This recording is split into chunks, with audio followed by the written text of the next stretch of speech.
there was an interview last night, the first interview Kamala Harris has had since she became the candidate for president of the United States. And it lasted a grand total of 27 minutes, but not really.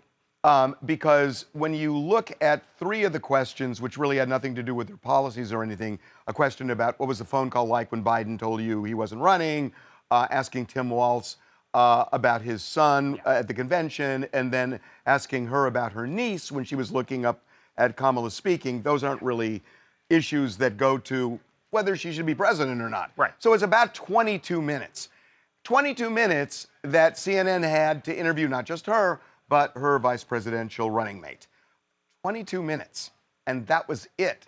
I was expecting 90 minutes. I got to tell you, I thought, like, at the beginning, it was going pretty well, and I thought Dana Bash was asking good questions, but we weren't getting real answers on some of them, and there was no time to do follow-ups because there was only 22 minutes. So how did this thing land? We're going to bring back, again, I think one of the smartest people who knows politics anywhere in the country, Elex Michaelson, who is the anchor of the Fox 11 News in Los Angeles. Also, the issue is he is the host. That is a political show all over California. Elex, welcome back to TMZ Live. Great to see you, Harvey. Great to see you, Babcock. So that's my beef. What do you think? Well, that's the challenge in interviewing Kamala Harris. I've interviewed her dozens of times over the years, and she is very, very skilled at running out the clock when she doesn't want to answer something.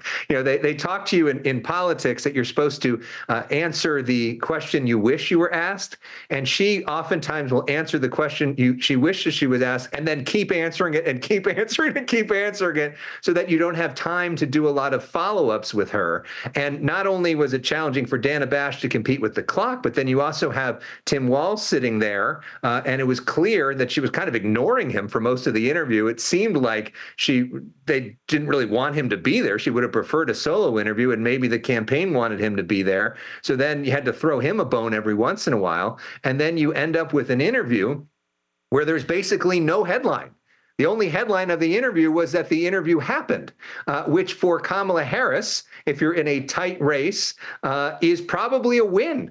The fact that she got through the interview and there's no big viral moment, there's no big world salad moment that everybody's going to be repeating, there's no major anything other than the fact that the interview happened. So what about the moment I think that people are talking about, which is there were some policy shifts that she's had, and Dana Bash asked her especially about fracking, which is critical in this election. In 2019, you said, quote, "There is no question I'm in favor of banning fracking." Fracking, as you know, is a pretty big issue, particularly in your must-win state of Pennsylvania. Sure. Do you still want to ban fracking? No, and I made that clear on the debate stage in 2020, that I would not ban fracking. As vice president, I did not ban fracking. As president, I will not ban fracking. In 2019, I believe, at a town hall, you said you were asked, would you commit to implementing a federal ban on fracking on your first day in office? And you said, there's no question I'm in favor of banning fracking. So yes. So it changed in that campaign? In 2020, I made very clear where I stand. We are in 2024, and I've not changed that position, nor will I going forward. And then she went on to say that her views haven't changed, maybe the way she approaches them have, but she ended up saying, I think you can have fracking and you can fight against climate change. Is that really answering the question? She said that her values haven't changed. She didn't say, clearly her views have changed. She literally said the opposite in 2019.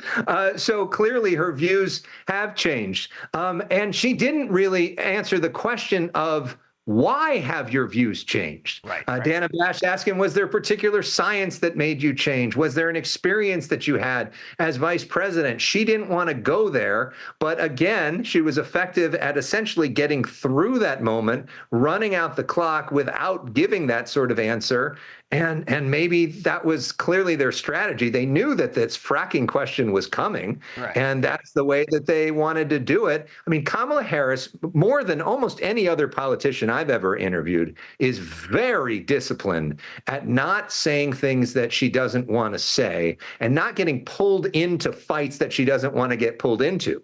One of the most interesting moments was when Dana Bash asked her about the issue of race, which Donald Trump is clearly leaning into. And she basically said, same old stuff. Next question. Oh, no, Alex, I have a take on this. Here's what I think is happening. She is going to use that in the debate, and she doesn't want to give away her MO, and she wants to have that fire for the debate. But I would bet money that this is coming up then. I think she wants to stay as far away from that issue as possible. Look at Barack Obama when he ran. He never talked about the fact that he was going to be the first black president. Very, very rarely, if he did. He knew that the people that cared about that issue were already with him. And the people that were potentially scared about that issue were the people he needed to persuade. The entire week at the DNC, they barely leaned into the issue of race and gender. During her speech at the convention, she didn't talk about it at all. The only mention of race she talked about was her mom's Indian heritage. Didn't really talk about her black heritage at all. So it seems like they are making a play for those basically white middle-class swing voters in specific counties that they need, and thinking that leaning into that issue is not that effective. And Donald Trump would love nothing more than to make this campaign about race. It's something he's brought up going back to birtherism with Barack Obama. It's the way he got into politics in the first place. He thinks that's a winner for him, which is why Harris is staying away from it. Alex, so now that she has gotten through this interview, what should she do going forward? Does she sit down for more interviews? Does she say, I did it, you can't criticize me on that front anymore, and we're just going to do the rallies? Likely, she won't do anything that she doesn't have to do. She felt like she had to do an interview, but they were able to control it. They put Tim Walz in there. They put time limits on there. They had Dana Bash, who's a fair, capable, great reporter, but also not a gotcha, mean person. And they got through it. So she's probably not going to take a lot of unnecessary risks because that's who she has been throughout her entire career. Not going on Fox News Channel, I guess. I guess not. I mean, and really, people only usually do what they need to do.